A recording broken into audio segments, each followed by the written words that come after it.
ವರದಾನ, ಸಂಪನ್ಮೂಲದ ಉಗ್ರಾಣ. ವನಸಿರಿ ಪ್ರಕೃತಿಯ ವರದಾನ, ಸಂಪನ್ಮೂಲದ ಉಗ್ರಾಣ. ವನ್ಯಜೀವಿಗಳಿಗೆ ಆಶ್ರಯಧಾಮ, ಗಿಡಮೂಲಿಕೆಗಳ ರಸತಾಣ, ರಸತಾಣ, ರಸತಾಣ.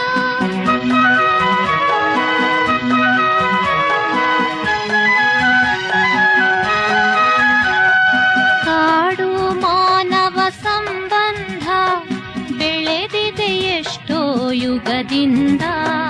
ಕಾಡಿನ ಗರ್ಭದಿ ಬಂದವರು, ಕಾಡಿನ ಗರ್ಭದಿ ಬಂದವರು, ಕಾಡಿನ ಮಡಿಲಲ್ಲಿ ಬೆಳೆದವರು, ಕಾಡಿನ ಮಡಿಲಲ್ಲಿ ಬೆಳೆದವರು.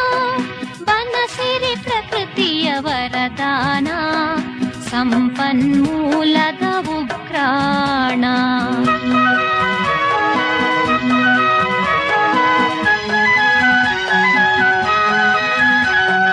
ವನಗಳೇ ಮುಕ್ತಿಯ ತಾಣಗಳು, ಬದುಕಿಗೆ ಶಕ್ತಿಯ ಕೇಂದ್ರಗಳು.